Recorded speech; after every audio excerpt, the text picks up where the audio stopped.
8, 90년대 남자들의 로망이죠. 오히려 낮보다 밤이면 더욱 빛나는 도시 홍콩.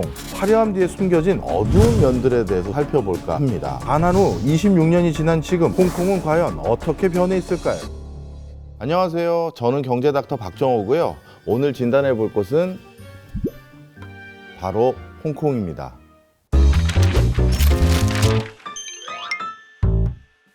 PD님은 세계적인 금융 허브 하면 어디가 제일 먼저 떠오르세요?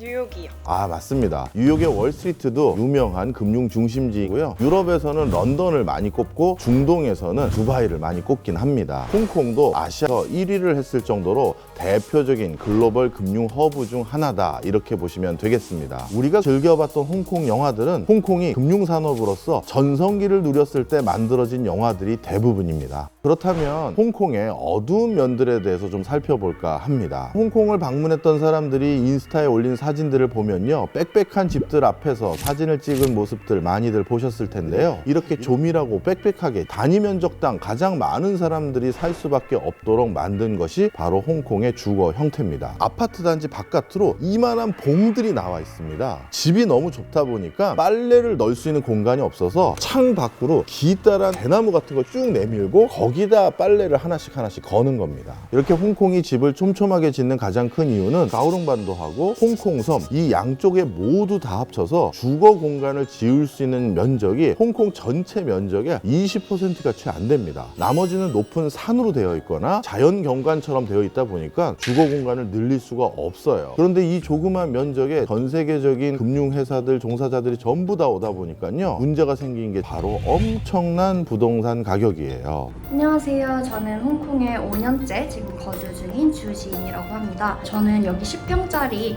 작은 침실과 작은 거실 있는 집에서 살고 있는데 월세는 한 200만 원 정도를 내고 있습니다. 사회초년생들은 평균적으로는 한 400만 원의 월급을 받고 있다고 합니다. 그래서 이렇게 높은 월세가 굉장히 부담스럽게 느껴져서 대부분의 사회초년생들은 계속 부모님과 같이 생활을 한다거나 사평 내 초소형 나노플랫에서 거주하는 경우가 굉장히 많습니다. 홍콩은 12년 연속 집값이 가장 비싼 도시 중 하나로 꼽힐 정도로 전 세계에서 아파트 가격이 정말 비쌉니다. 우리가 보기에는 그렇게 좋지 않은 아파트임에도 불구하고요, 평당 가격이 무려입니다. 1억 원에 가까운 지역들이 많아요. 홍콩 하면 또 살인적인 물가로 유명합니다. 일본 멜론 하나에 3만 원, 일본 수박 작은 건데 2만 5천 원이 넘어요. 서울 우유 3천 원 정도? 큰 사이즈는 6천 원, 7천 원 정도 하네요. 물도 수입한 물건들이 진짜 많은 것 같아요. 이거는 거의 2천 원이 넘네요. 사실 홍콩이 이렇게 물가가 비싼 이유는요, 우리나라 같은 경우는 필요한 물건을 직접 생산할 수 있는 제조 강국이지만 홍콩은 제조 기반이 전혀 없습니다. 금융과 물류만 잘할 뿐이지 직접 거기에서 생산하는 물건이 없거든요. 그러다 보니까 대부분 수입에 의존할 수밖에 없고요. 그래서 홍콩에서는 정말 물가 비싸구나 라는 생각을 저절로 가지시게 될 겁니다. 이런 높은 집값, 살인적인 물가, 이것을 홍콩에 살고 있는 모든 사람들이 감당할 수는 없습니다. 빈부격차도 정말 심각했는데요, 이 홍콩의 미친 집값과 빈부격차를 더욱 뛰게 한 사건이 하나 있었습니다. We'll pray that Hong Kong flies to the heavens, and you'll occasionally say a prayer for us. 중국이 성장하니까 홍콩 GDP도 같이 올라가서 홍콩인들은 그 뒤에도 괜찮았네, 이렇게 생각할 수가 있는데요, 실제로는 홍콩인들 사이에서는 중국에게 반환됐던 것을 후회하는 분들이 적지 않다, 이렇게 말씀드릴 수 있을 것 같습니다. 자, 홍콩이 중국에 반환되기 시작하면서 빈부격차가 정말 극심하게 늘어나기 시작했는데요, 혹시 천밀밀이라는 거 보신 적 있나요? 중국 본토에서 돈을 좀 벌어보고자 홍콩 섬으로 넘어온 젊은이들의 사랑과 애환을 다룬 영화인데요, 그 당시만 하더라도요, 중국 본토 사람들이 홍콩 사람들보다 못 살아서 홍콩에 와서 돈을 벌고자 찾아왔습니다.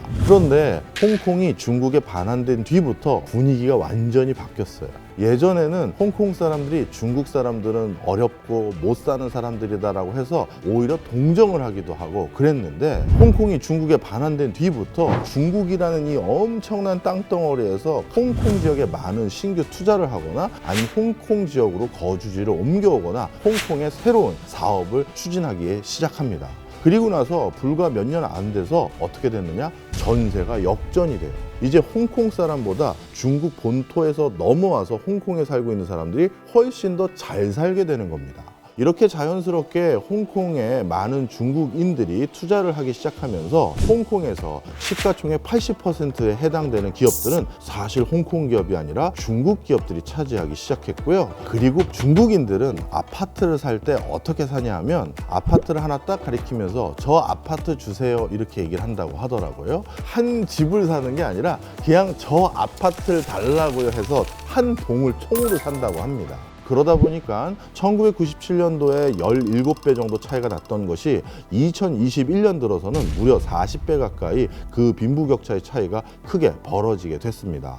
홍콩에서 한 끼를 가장 저렴하게 때울 수 있는 곳은 맥도날드입니다. 그러다 보니까 맥도날드에서 그냥 세 끼를 때우거나 맥도날드 한 켠에서 자거나 거기에 머무르고 있는 사람들이 많은데요. 이런 사람들을 가리켜 맥난민이라고 부릅니다. 그리고 26만 명의 극빈층이 사는 주거 공간이 있는데요. 이들은 워낙 좁은 공간에 살다 보니까 그들이 살고 있는 집을 닭장집이라고 부르기도 합니다. 그리고 모두 홍콩을 엑소더스, 홍콩을 다 벗어나서 활동을 하기 시작합니다. 사실 저 어렸을 때만 하더라도 성룡이나 이연걸이라든가 주윤발이라든가 그 다음에 양자경 이런 사람들이 나오는 영화는 전부 다 홍콩 무협 영화나 홍콩 느와르 영화를 봐야지만 배우들을 볼 수가 있었어요.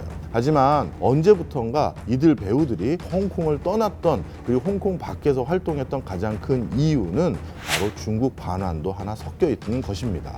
그러다 보니까 홍콩 산업의 중추신경 역할을 했던 사람들이 모두 나가버리니 당연히 또 경쟁력도 사라지는 건 분명한 사실이죠.